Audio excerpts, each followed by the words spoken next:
Okay guys, so this is going to be kind of like a vlog, I guess. I'm redoing the studio. I bought a whole bunch of new gear. I'm just really switching things up, changing a lot of stuff, moving speakers, just really kind of just adjusting the studio, I guess you would say, to be a little bit more with the producing and mixing and mastering part of it, because I've really kind of moved away from having actual clients come here to the studio to record.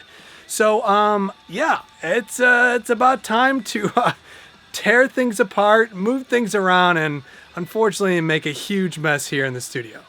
True Sound Studios is in your ears. So here's what I've done so far. Just started tearing some of this gear out of the rack. So one of the bigger things that I'm doing is getting rid of the 4 like power conditioners. There's 2 here and there's 2 over there. Clearing those. Those are going to go underneath here. And then this will just all be gear now.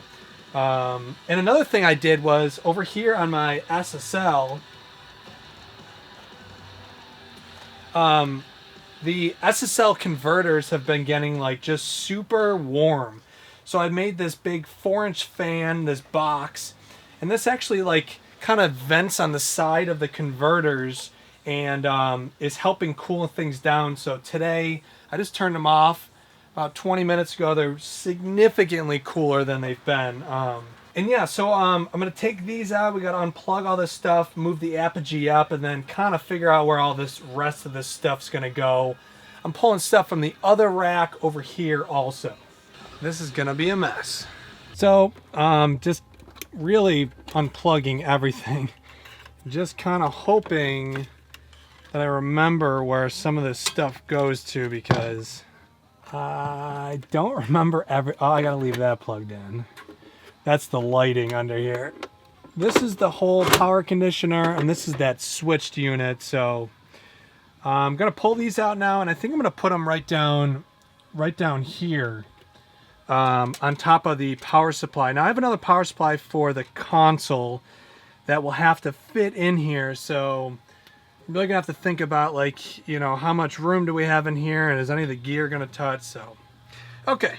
So this is kind of what I've been dealing with over the last, I don't know, maybe year. I've just been changing things and haven't really put anything back together. So, I mean, all this cabling is gonna come out and I have to put it all back together, and I only have about a day and a half, maybe actually even less than that. So it's gonna be a lot of work.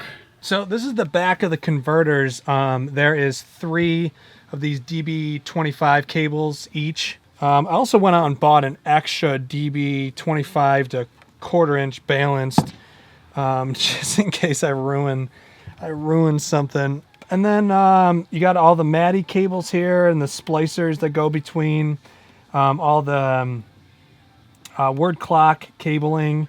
Okay, so as part of this whole redo, what I'm going to be doing is, even though I love having all my DBX stuff in like one rack, and I actually bought, hang on, I got 3 DBX 266 XL compressors to run as, like, I guess you would say, line compression for the drums, for live drums. So I would love to just have a whole rack of all DBX stuff. The problem is the way I'm setting this up now is all these channels, these 24 channels here, these channels are going to be the returns from the DAW. So I'm going to now have 24 channels to kind of do even more like analog mixing and not so much the analog summing. And because of that, like, some of these compressors I use for tracking, like I have 3 of them for tracking. The other 4 run from the DAW. So because, like I said, I'm going to get away from the tracking stuff, I'm going to switch some of these out. And actually what I'm going to do is 4 of the DBX 160Xs are going to act as like stereo bus compressors for drums and vocals. So I got to pull some of these out of here. The API stuff is still staying here. Still want to use it as part of the returns from the DAW.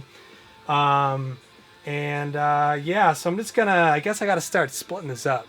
Also, I bought, not like it really matters that much, but I bought all new actual black screws and I bought black washers to just replace everything that's on here. You know, just trying to make it look nice. I actually thought of it ahead of time, so I just wanted to make sure that I actually did it.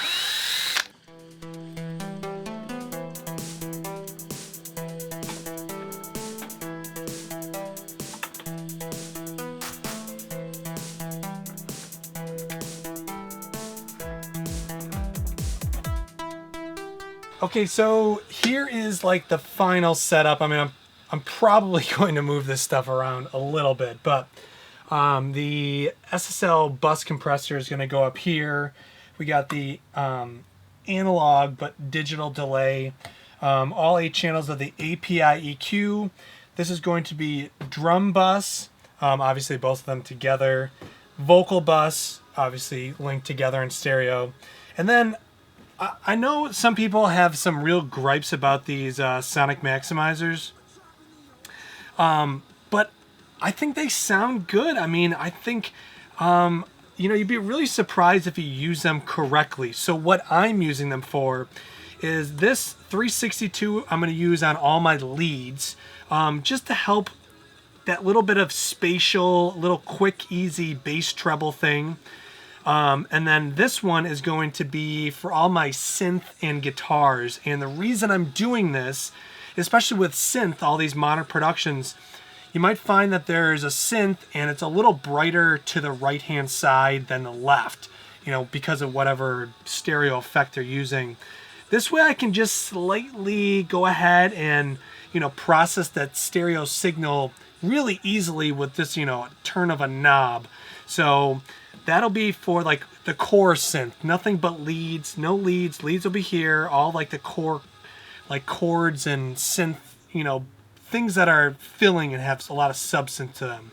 And then this sonic maximizer is going to be for my backup vocals. Same thing when I use the stereo doublers, always one channel is a little brighter than the other. Same type of thing, I can go ahead and tweak that. I'm going to, I know this is not an amazing reverb unit, but I am going to send a dedicated signal from the DAW to this, just to have like a reverb that's just always set up. Now I am going to replace this with some other reverb. It's definitely going to be a Lexicon. I just don't know what, I've just been looking around at so many different reverbs and stuff like that. This is my homemade API summing mixer. So I am going to be wiring this up to, I don't know, the send and returns on some of the tracks. This is something I'm going to have to play around with to kind of see how this is going to work. And then last, the Dolby noise reduction unit. Very soon I'm going to release a video on how I did the modifications. I added these 3 like adjustable bands. And this will be all set up and it's a little noisy. So I'm going to be using this gate. This is a 4-channel gate. One of the gates will be on this so that when there is no vocal, it'll shut off and be quiet. And also for this delay unit, it's a little bit noisy also, so I'll use probably another gate for that. And yeah, so that'll be all the stuff coming from the DAW. Okay, so right now I'm not even going to deal with any of the power things because, to be honest with you, I don't want to, but these are all, well, not even all, these are some of the patch cables that came from the gear that was already connected. So, gosh,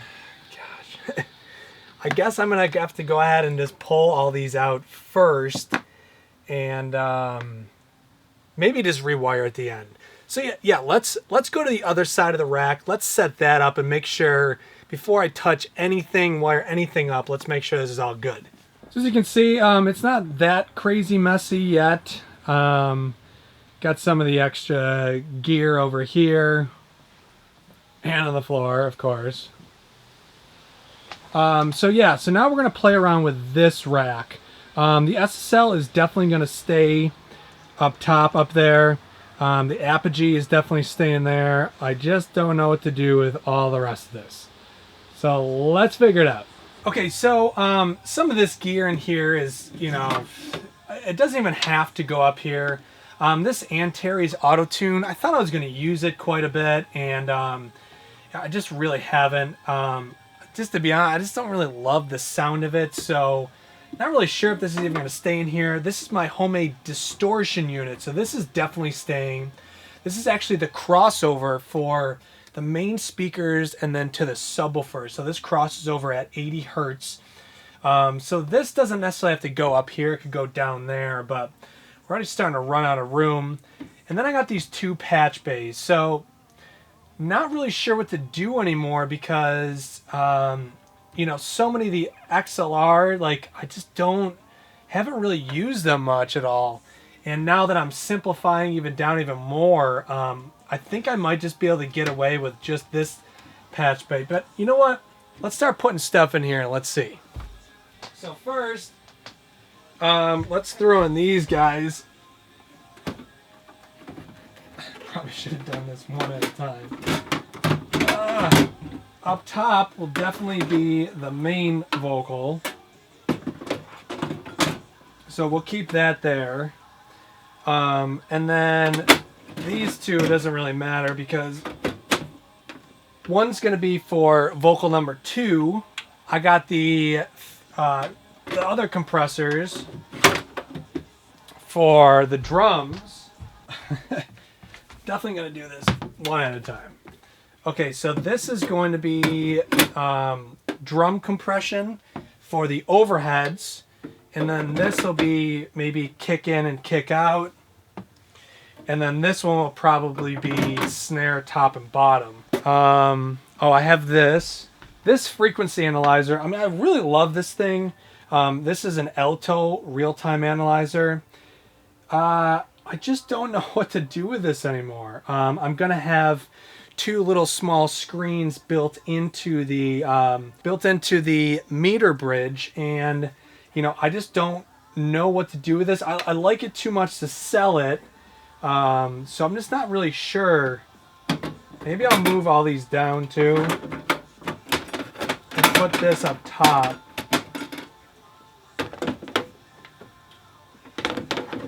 Squish some of that stuff. I have another Dolby unit that needs to go in here. So I'm thinking about just getting rid of this big patch bay and just keeping with the little DBX one and just turn everything into 1/4 inch, because I think I only plug in like one mic in here. I'll just be a 1/4 inch. Okay, so after some real critical thinking, I think I finally got this to the point where I want it, at least for right now. So gonna keep the Apogee, the Sonic, the real-time analyzer, the compressor for the main vocals, like my main tracking vocals. This will be the compressor for the secondary backup vocals. You know, maybe just the second microphone that I set up. And then this is going to be, when I do the screen capture stuff, then this will be for overheads and stereo. And I think I'm just going to do just kick, maybe kick and snare, kick in, snare, I don't know.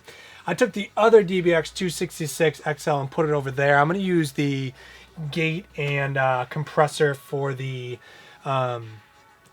Dolby unit. I think that might help out since I'm using it on vocals.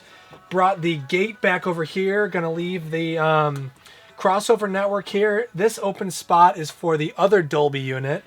And then this rack tuner, I don't know if that'll stay there. And then my distortion unit and the patch bay.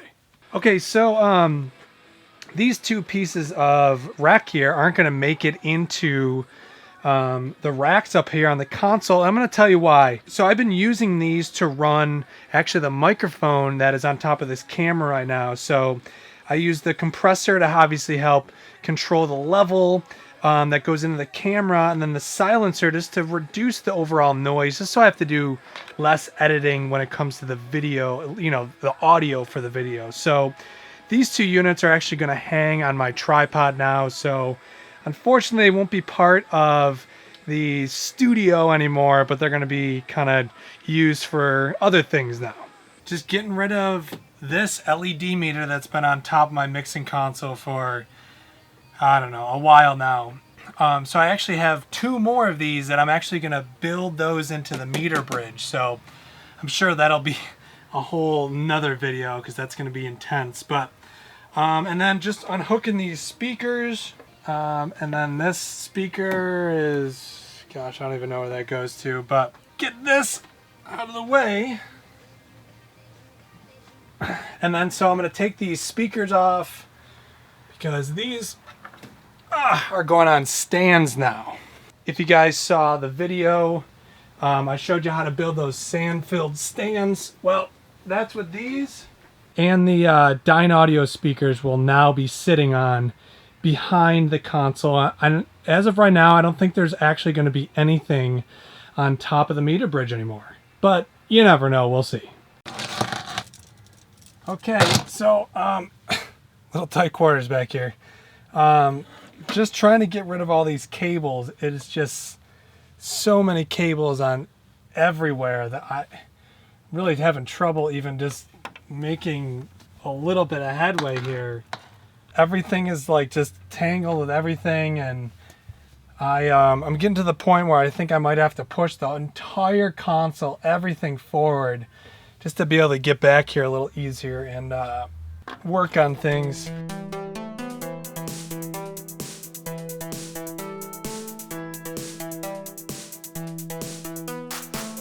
Okay, so I can finally get back here.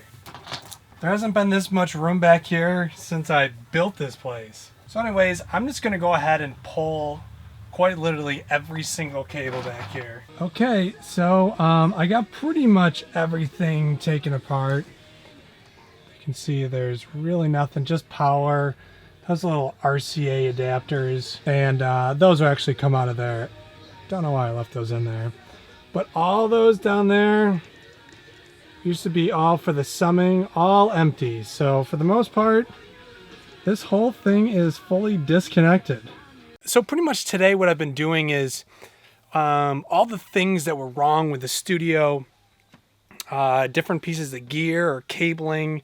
I went through and like made custom and just did a ton of fixing of things before I put everything back together. And one of the things was like labeling the snake cable, as you can see, draping over the monitor. All this got all labeled, checked, connections cleaned, and then took care of all the cabling on the floor, and just rerouted things. There's this little section here. Some of the cables come out from the computer. Ran like new, I bought some new USB 3.0 stuff and just kind of brought everything up to speed. Everything was at USB 2.0 before. So now it is time to take the meter bridge off. So I'm a little concerned because I've never taken the meter bridge off ever. In fact, when I bought it was already on here. So I'm not really sure how this is going to go. Over the next week, I'm going to put the new meter bridge on, which is going to be totally custom and a lot different. So yeah, here we go. Okay, so the whole top of the mixing console, even though it looks like it's one big piece, the actual mixing board itself is separate, as you can see right here. And then this rack and then that rack at the end there are both separate, so they do come apart. So yeah, so it's time to take this apart. I can't even tell you how. Okay, so it's all screwed together. So we can get to all these screws. So it looks like, let's tear this off. Looks like it's just this row of screws here, which is...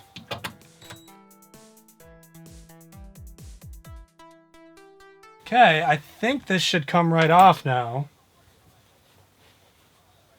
Oh yeah, there you go. So as you can see, this is the top to it. You know, it's pretty strong. It's a 2x4, so little overkill.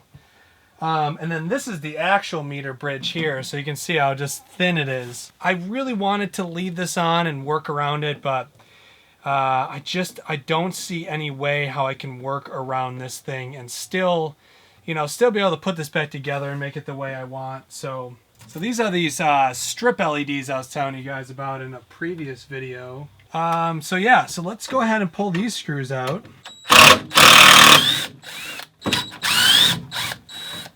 Got a whole bunch of wiring under here that's kind of holding this up right now. Sure, I'll step on those staples later on.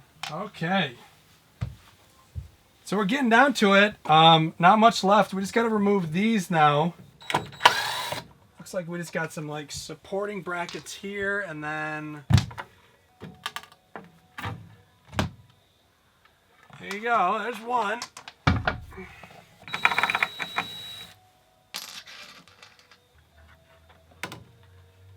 And there is two.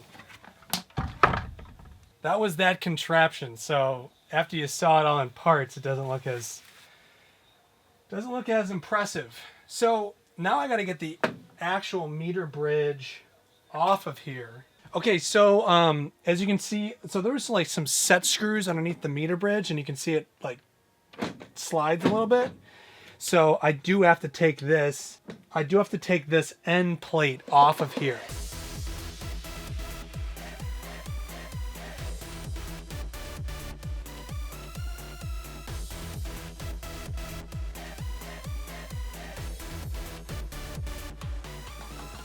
So there you go. And then it looks like this just slides right out.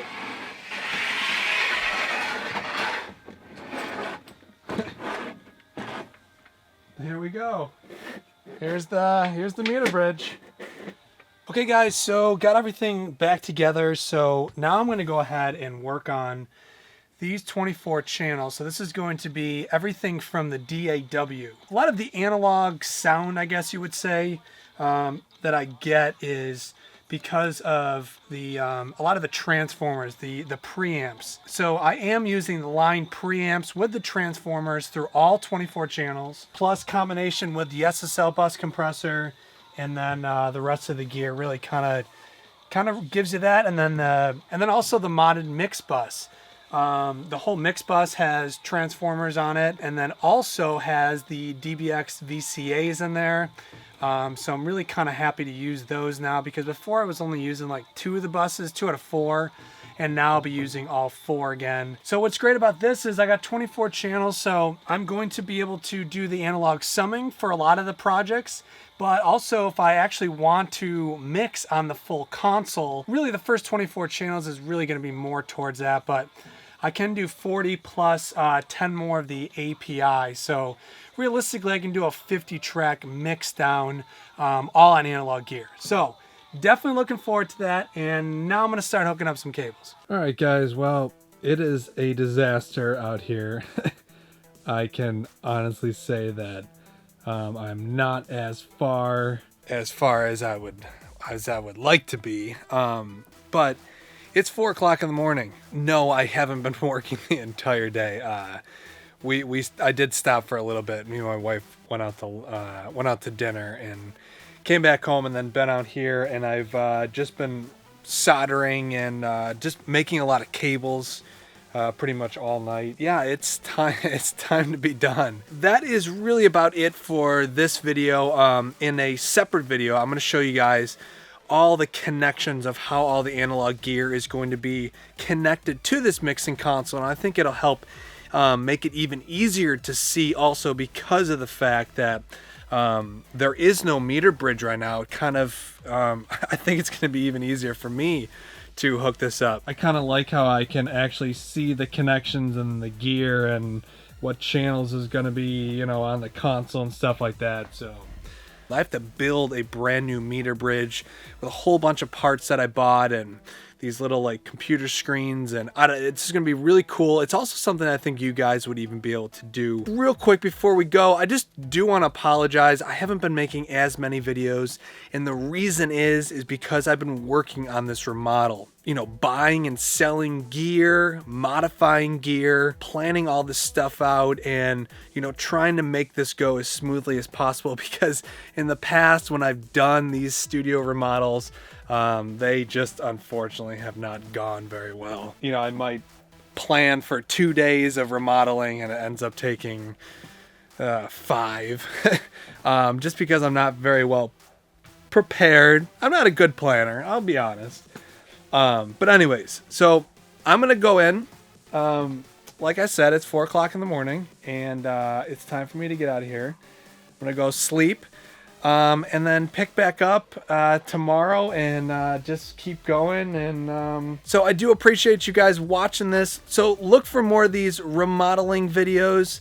And after all this is done, I promise we'll get back to the tutorials. All right, guys. Well, thanks for watching. I'm getting out of here. So thank you for watching this video. If you guys enjoyed this video, click that like button and consider subscribing for more content. So not only do I make YouTube videos, but I also produce tracks and I can mix and master your music. So once again, thank you for watching this video. I'm Weezna and True Sound Studios is in your ears.